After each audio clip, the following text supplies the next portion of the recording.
Welcome in Sean Dockery to episode 6 of Inside Buzz. I'm your host, Mikey Domagala. Sean Dockery was a McDonald's All-American at Chicago's Julian High School in 2002, a Duke University standout who played 4 years under Coach K and made the Final Four. Then, after going undrafted in 2006, he spent time in the NBA G League and played pro basketball overseas before becoming a player development coach for San Antonio and Memphis. Today, he trains the youth and even NBA players at the Dockery Basketball Academy in Chicago and San Antonio. Sean, how you doing, my man? Good, man. How are you today, man? Good, thanks for coming on. You've had relationships with Coach Popovich and Coach K, two of the greatest basketball minds ever. Tell me what you learned from them. Well, I learned a lot from both of them. Both of them have very things similar, like each other, man. But first of all, I can go off with Coach K, man. I just learned to have confidence. He always walks in the room confident, and he knows his work, his skill, whatever. But he has confidence. I never really ever seen him feel like he's not confident ever. Walking in the building, in a coaching situation, whatever the case might be, recruiting kids, he just had confidence.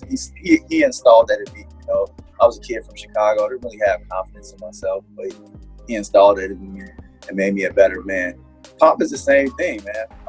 They both just they're both similar. They both were two guys with confidence and character, and you know it when they walk in the building.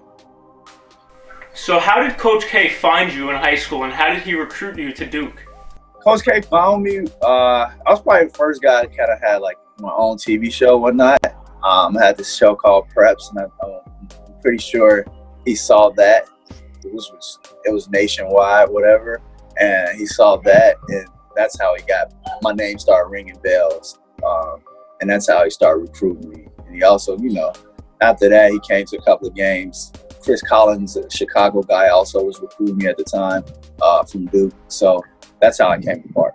What other schools did you have recruit you from high school? Like back in the day, every school really, man. There wasn't too many schools who did let me know that they were interested. But I was a Duke guy. I knew as soon as Duke told me they offered me a position to be on their team, I knew I was going to take it. So speaking of those Duke teams, I mean, you were on some of the greatest ever with, J.J. Redick, Sheldon Williams. How was it being at the point guard, the forefront of those teams, and leading those teams to, the Final Four and all those ACC conference games? Now sitting back and, being the old man that I am, it was a dream, man.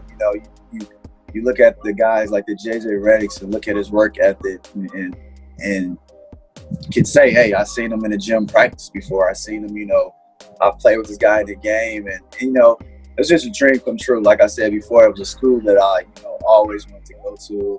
But just be around those guys with the great personality and the work ethic was a great experience. So I'm going to give you a date, and I want you to tell me what it means to you. December 4th, 2005, half-court buzzer beater against Virginia Tech.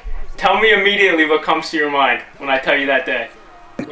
I'm still shocked, man. Still like a feeling where, surprised. I'm not going to lie, some days I just, if I'm having a bad day or something, I go watch it on YouTube.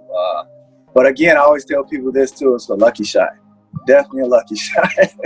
but a memorable shot. Something I'll never forget ever. 1.6 on the clock, you had to get it across half court. What was the game plan from Coach K? Let's piggyback to the question you asked me before. Remember, I had a few guys, J.J. Redick and Sheldon Williams. So you knew the play wasn't for me, first of all. I had those guys on the team. But it was basically a play for Sheldon Williams, kind of like the Christian Laettner play. But I looked over to Coach Dawkins, Johnny Dawkins at the time. He was assistant coach with Duke. And I was just telling him, like, nobody's guarding me. And he was just like, go to the ball. So I just went to the ball. Josh Robertson, we were on the same page, and he threw the ball to me. And during that game, I was hitting a lot of shots. I was feeling hot, so I just let it rip, and history in the making. Man, that's got to be one of the craziest shots. It's got to be one of the craziest shots in NCAA history. How it all came down, especially in Duke history. That Christian Laettner shot, insane. Yeah. So Sean, you worked under Gregg Popovich in San Antonio in 2016-17 season. Does Pop stress perfection with his coaching staff like he does with his players? Yeah, he does, man. If you look around in the Spurs facility, it's one of the cleanest the cleanest arenas you'll ever see, practice facilities you ever see, because he wants you to be great at everything you do, and that's even picking up the balls from the gym, cleaning up the gym, making it look great. But also, I don't want to say too much perfection, because he knows people are human. You're gonna make mistakes, whatever. So he wants you to make mistakes, learn from it, and then try to perfect the mistakes you made. Can you talk to me about Pop's system? I mean, you were in the system firsthand. So what kind of stuff did he instill? I know he's not about making one guy a superstar. It's a team game. Can you talk to me about that? The thing I learned and I love from the San Antonio Spurs organization is it's a family, and everybody makes you, from the GMs, from the coaches, from everybody in that facility, makes you feel like a family. Makes you feel like you're a part of the family. So that's what I love about it the most. And everybody knows you have a job, and everybody's willing to help you get better at the job you're doing. And I know it's rare in the NBA, but in that organization, everybody's working as one to make you a better person at what you're doing and making the organization better as one. Do you have a funny Gregg Popovich story for me? He's always kind of serious around us, really, but for the most part, he's a witty guy. He makes everybody laugh. You get it. I think you guys get a sense of it when you watch him on TNT or the interviews and stuff like that. That's the kind of guy he is. I mean, he's an amazing guy. He's done so much for me. Now I definitely appreciate being a part of that organization for that time. So you're a trainer, you're a player developer. I want to ask you about load management. I mean, the term load management kind of started with the Spurs and the staff you were on with Duncan, Parker, Ginobili. Talk to me about what you think about it and how Kawhi Leonard is going through with it this season. I'm all about winning too, and I'm all about doing what's right for the player. So, I mean, it's kind of iffy. I'm still kind of trying to figure out my feelings on load management right now. I don't want to say too much about it, because also I have, a lot of friends in the NBA who's doing it right now. So you spent time in San Antonio with Kawhi Leonard. Were you surprised when they traded him to Toronto? I mean, when I was there, I feel like that was going to be home forever for Kawhi, but things happened.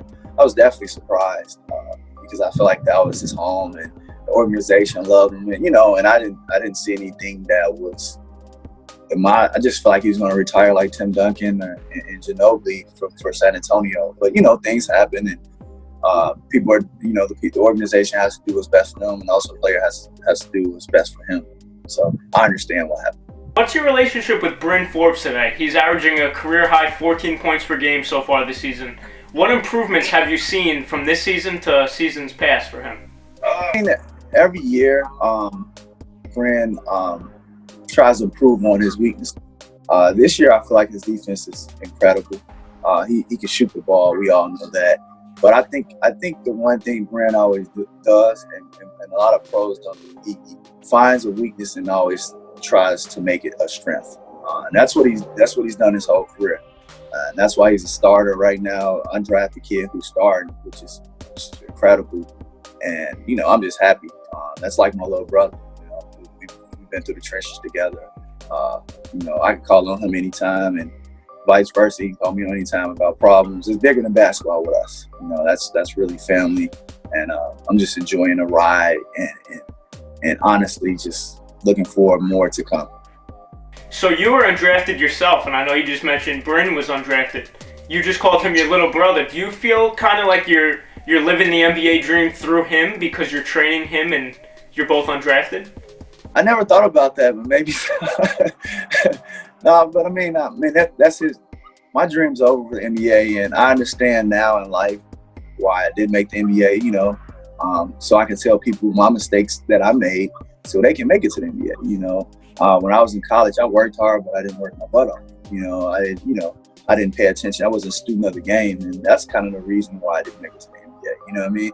So I can, you know, the youth guys and NBA guys, I can now, you know, teach them my mistakes, and hopefully they learn from it and go on from there. So how does a player emotionally handle not making the NBA? Like, you were a college phenom, a high school phenom, you went undrafted. How do you deal with that? Definitely, I mean, it doesn't sit well with you at all. You think about it. It's something you've been doing your whole life since you're 7 years old, and you know your dream, and every day your goal is to make it to the NBA, and not accomplish that. Definitely, kind of those with depression. You go through a lot, and I went through a lot because it was like, what's next? My dream wasn't to make it to my dream wasn't to go play overseas. My dream was to make it to the NBA. So I had to deal with that for years. And you definitely go through, like, again, depression. You just feel like you're not, like, what am I here on this earth for? You know what I mean? That's how it gets at times.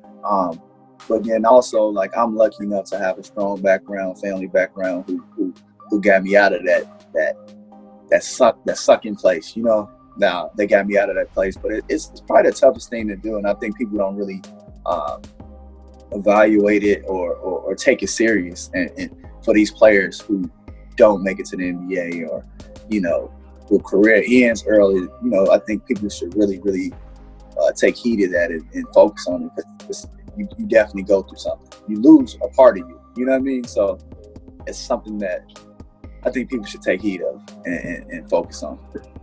So basically what you're getting at is, okay, if you're not a definite NBA player that's going to be your future, you need a backup plan. Yes, you do. And that's the reason why I piggyback and went to the youth, because I want these kids to have a backup plan. I want them to, you know, find skills, not just basketball skills. You know, you got to find stuff you can do to support your family, not using the basketball, because that's going to happen. So that's what I'm teaching these kids now in my youth program. Yeah, and Sean, to go right into that, tell me about the Dockery Basketball Academy and all you do for the youth and all the teams you have, all the players you have under you. Tell me about that. Dockery Basketball Academy started basically, you know, for my training program. Then we started a youth team called Dockery Warriors. Basically, it's like an AAU club team, but we started at an early age. I got kids that's 6, 7 years old, training right now. And my main goal is to, again, give these kids advantage when they get to college. Be ready. Like, I want everybody to be ready. My goal is for these kids to get to college, not the NBA. If you make it to the NBA, you know, God bless you for that. But my main thing is to go to college, D1, D2, D3. It doesn't matter, on a scholarship. And when you walk into that building, you walk into that campus, you're prepared. And that's my main focus. I have probably 6 or 7 teams right now. I'm training a dozen kids, and it's rewarding, man. You know, kids are sponges, and just watch them, watch things you teach them, and watch them get better and better every day is very rewarding. Another player you trained is Quinn Cook. Tell me about what he's bringing to the Lakers this season. Quinn is a veteran guy. You know what I mean? He's young, but he's a veteran guy. He's a winner. Think about it, he's always winning championships. So you have a guy in the locker room who's a key guy on and off the court. He works his butt off. He's a great locker room guy, stays out of trouble. So he brings that professionalism to the Lakers as well. And again, you got a guy coming off the bench who's won a national championship in college and an NBA championship. That's pretty good for your program. Tell me one thing that will always stick with you of what Coach K told you. What Coach K is, the thing people really don't know is Coach K believed in me before I believed in myself. When I said that, like, before I got to Duke, I didn't pass the ACT at first. Well, I haven't took the ACT, but I wasn't eligible to play yet. He believed in me. He said, I know you're going to pass, take the test. Just sign with us after you finish that. And he believed in me before I believed in myself. And he installed that in me to the day I die. And that's how I am now. If you know me now, you know I believe in myself. And that's because of Coach K. So Sean, I see you all over social media. I see the Basketball Academy. Where can we find you on social media? Right now, I'm just mainly focusing on Facebook and Instagram. Instagram is sdoc15, and then my Facebook is my name, Sean A. Dockery. So you can find me on those two things right now. It's not just about basketball with me, so might have some memes up, some funny things, stuff like that. But I'm enjoying life, man, and I'm really happy with what I'm doing, and thank God for it. All right, Sean, thanks for being on episode 6 of Inside Buzz. I'm sure all the Duke fans out there are happy to catch up with you. Thanks for coming on, my man. Thanks for having me.